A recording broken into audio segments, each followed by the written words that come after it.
you. Welcome back to our course Artificial Intelligence. Our today's topic of video is knowledge representation approaches. Actually, we have started the topic of knowledge representation, and we discuss about we understand what is knowledge and what is knowledge representation. So let me recall this within a quick time. So what is a knowledge? So we understand that knowledge is nothing but understanding of a human being related to particular subject or particular domain. And why this knowledge representation is important? Because in order to convey your knowledge, you need to represent the knowledge. And the thing is that we want to make use of a knowledge in order to solve a particular problem. So we have just taken the example that in day by day life we are taking a number of decisions, by making use of a knowledge, and same thing we want to have in case of a machine. Okay, we want to have same thing to be implemented in case of a machine. So for that purpose, what we require, we need to represent the knowledge. So for that purpose, knowledge representation is a important thing as far as the machine is concerned. How to represent the knowledge? In case of a human being, we are storing our knowledge in the form of brain. Similarly, in case of a machine, how knowledge can be stored and how machine can use that knowledge in order to solve a particular problem. So for that purpose, we are going to discuss about knowledge representation. So here in this video we are going to discuss about what are the different knowledge representation approaches. So one by one we'll discuss it. So there are basically four approaches for knowledge representation.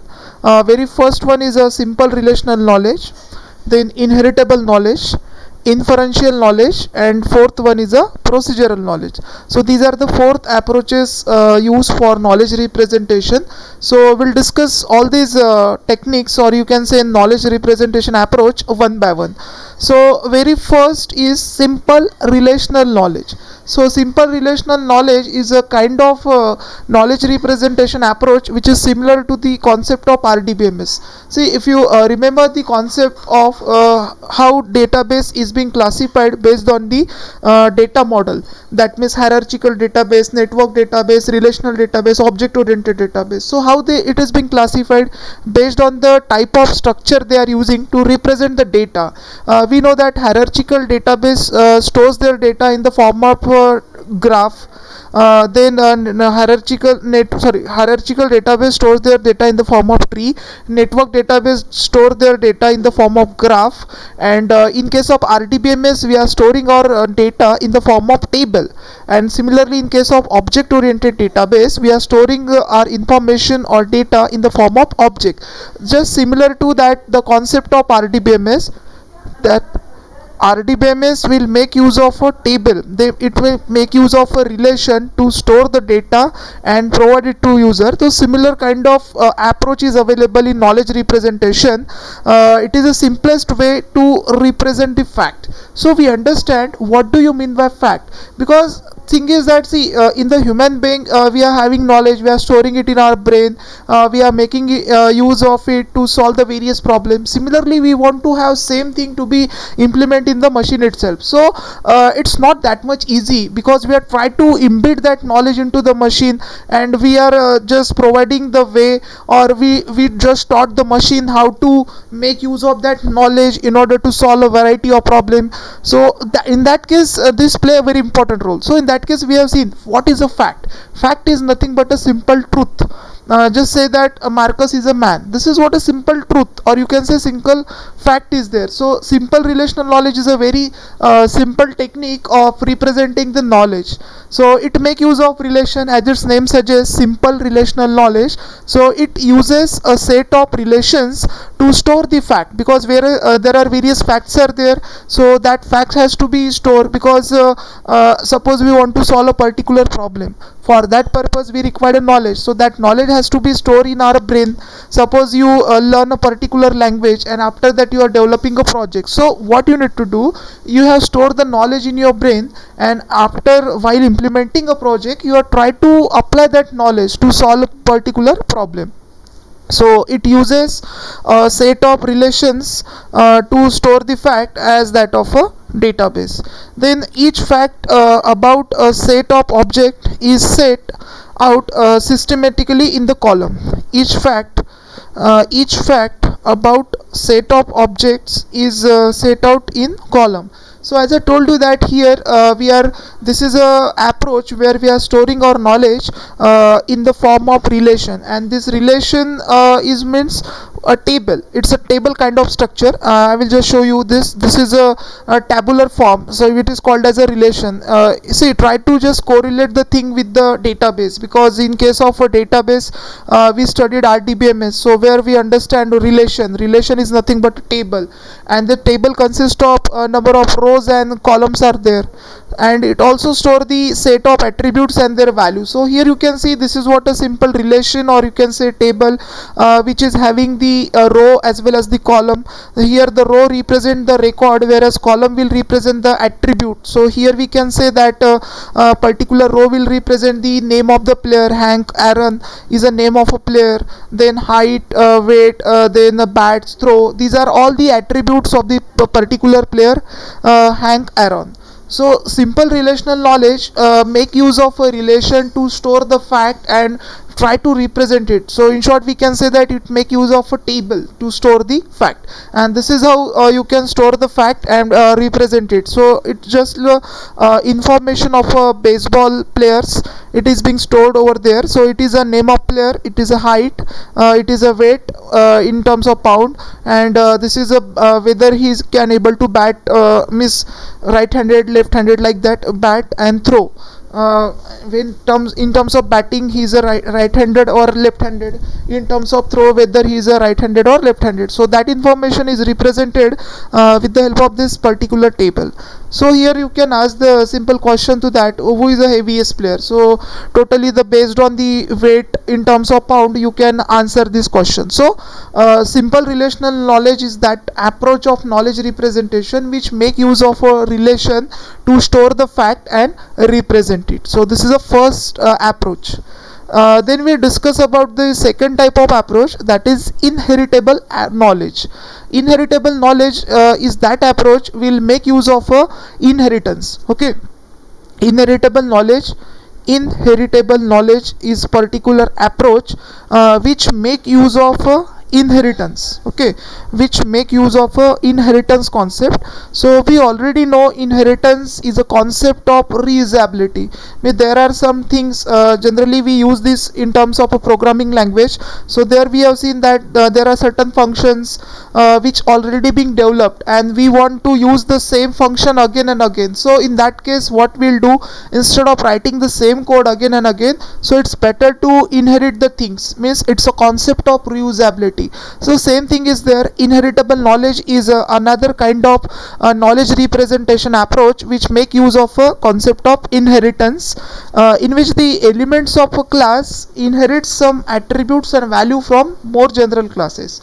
So here objects are grouped into classes, and classes are groups into general hierarchy. So let's take a simple diagrammatic representation so that you will understand that how this information can be represented. So it's the inheritable knowledge. So here knowledge is represented by means of the concept of inheritance. So just try to correlate it with the concept of ER diagram. In case of a ER diagram, we have seen is a kind of relationship. At that time when we had learned ER diagram concept, at that time I told you that is a kind of relationship is not going to exist in an actual database, but it's an object oriented feature that you are adding in. Means it is easier to read that, but in actual when your database implemented at the time, is a kind of relationship is not there. So you need to just recall why I am telling you this particular concept in order to correlate this thing, because in this particular graph, or you can say tree structure, here you can see is a kind of relationship. So it's a kind of relationship, okay, that exists between the more than one objects or between object and attribute, is a kind of relationship there. So how to read this particular graph? Actually this particular tree or graph, we can say that it represents the information of a baseball players. Okay, a baseball player information is represented with the help of this particular flowchart, or you can say graph. So we can read in a bottom up fashion. So here we can see three finger brown. These are the names of the player, and they belongs to team Chicago Club. Chicago Club is a team to which this player belongs. So they are the instance of pitcher, because you know that in the game of baseball, there is a pitcher, means the batsman is called as a pitcher, and the bowler as well as also it consists of fielder. So these three players are part of a team Chicago Club, and they are the instance of pitcher, and having a batting average of 106. So here we have represented it. So in this particular flowchart or graph, we can say that this box will represent either object, or it represents the attribute value. Okay, it represents the attribute value also. So here you can see PV is these are again this is again the name of a player who belongs to team Brooklyn Dodgers. Actually it's a name of only one player, sorry. 3 finger brown, it's also a name of single player, and PV Breeze is also the name of single player who belongs to team Brooklyn Dodger, and it is a instance of fielder, and this fielder is having a batting average of 262. Okay, then here it is having a kind of relationship. Pitcher is a baseball player, fielder is also a baseball player, and that baseball player is having a batting average. This baseball player is having a height, and also baseball player can able to bat, that is bat equal to 100. Okay, so this is what is a kind of relationship. You need to read this particular graph in the bottom up fashion. So pitcher is a baseball player, fielder is a baseball player. Baseball player has having various attributes, just we have seen in case of tabular representation. That player is having height, also that player is having a batting average. Okay, then we are saying that baseball player is a adult male. Okay, because we are talking about this baseball player and it's a team of male, so we can say that a baseball player is a adult male, and that adult male is having a height of 5.10. 5.10 is the height of that adult male, and that adult male is a person and who is a right-handed. So in this way the information of a baseball player is represented with the help of this particular graph, and this kind of representation will be the part of approach called as a inheritable approach. So here I just given the more information about this diagram. So I just told you about that box will represent the object as well as the values of attribute, and this particular inheritable knowledge approach is similar to kind of semantic network that we are going to discuss in the further part of this course. Semantic network is also one of the technique for knowledge representation. So inheritable knowledge approach is somehow similar with the concept of semantic network, and here we also have algorithm to retrieve the value of an attribute, which is having few steps mentioned over here. Try to find the object in the knowledge base, and if there is a value for attribute, report it, because for every object there is a attribute, because we have seen that object is nothing but a single record in the table, and which is having some attributes for that. So first of all you need to find the object, and related to that object then we have to find the attribute.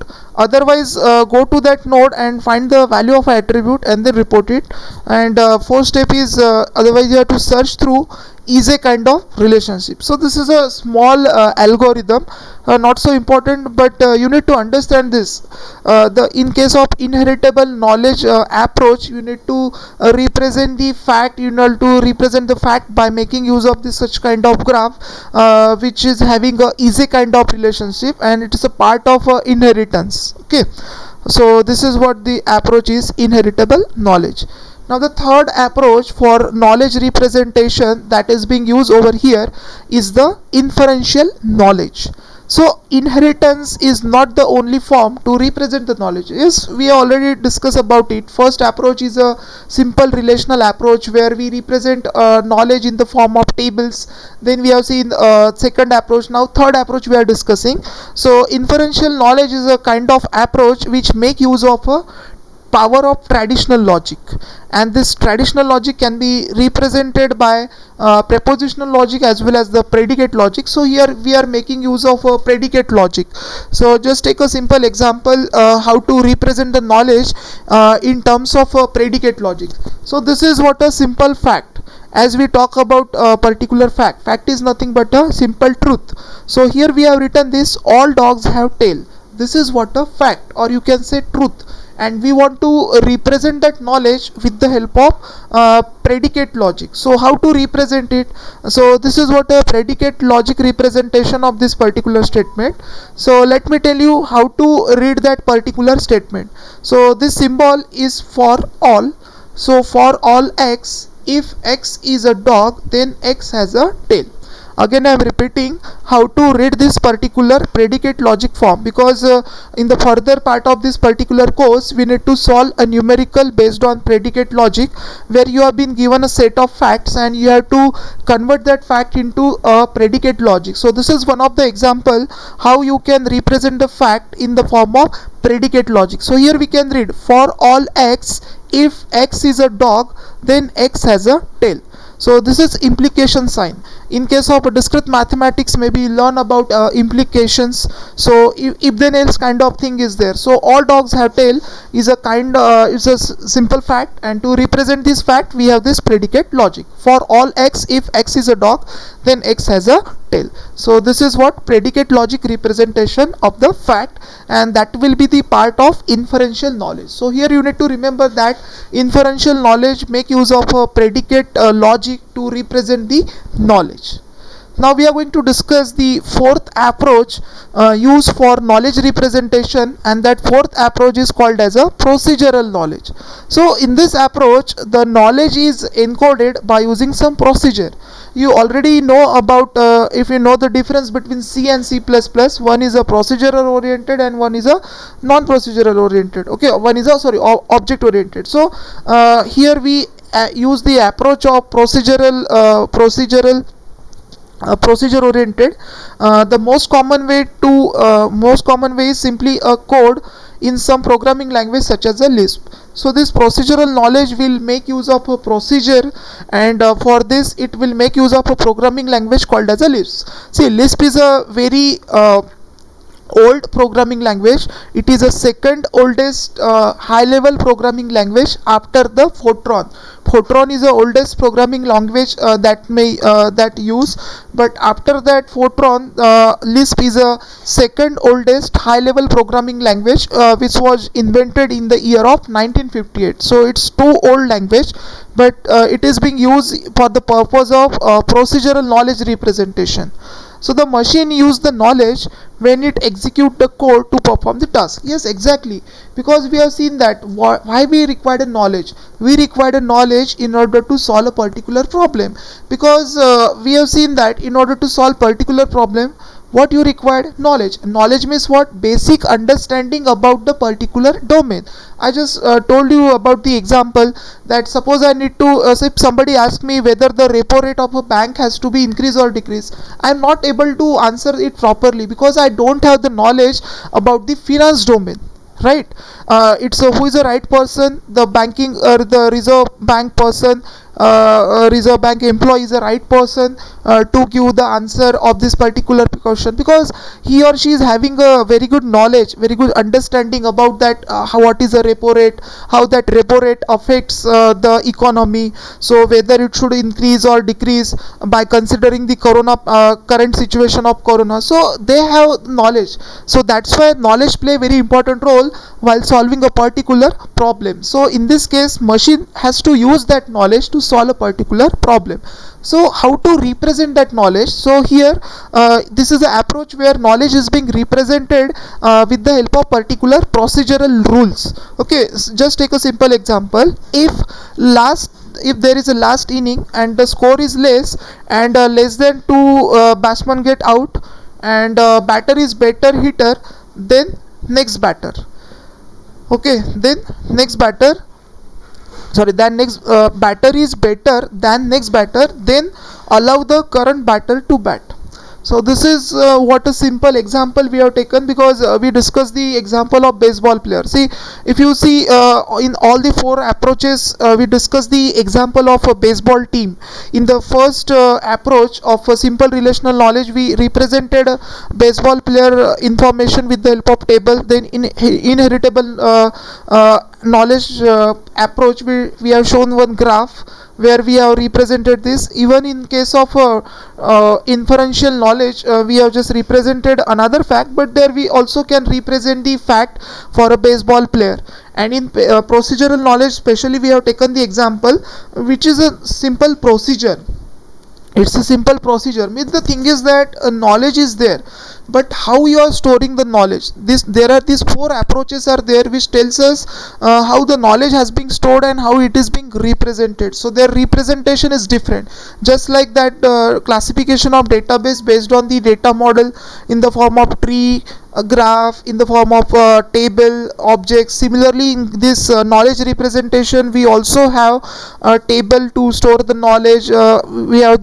We make use of inheritance concept to represent the knowledge. Then we'll make use of traditional logic, that is a predicate logic, to represent the knowledge, and procedural knowledge. So it's totally depend upon situation to situation and problem to problem that which approach has to be followed. But you should know what are the different approaches that can be used for this knowledge representation. So I hope you understand all these four approaches which we can use for knowledge representation. Just quickly I recall all the things that we have discussed over here. Simple relational knowledge represent the knowledge in the form of table, or you can say relation. Inheritable knowledge represents the knowledge in the form of inheritance. Inferential knowledge make use of predicate logic to represent the knowledge, and procedural knowledge will make use of a particular programming language. Let's say Lisp, which is a second oldest high level programming language that is being used. That means in the form of procedure we can represent the knowledge by taking a particular procedure. Thank you.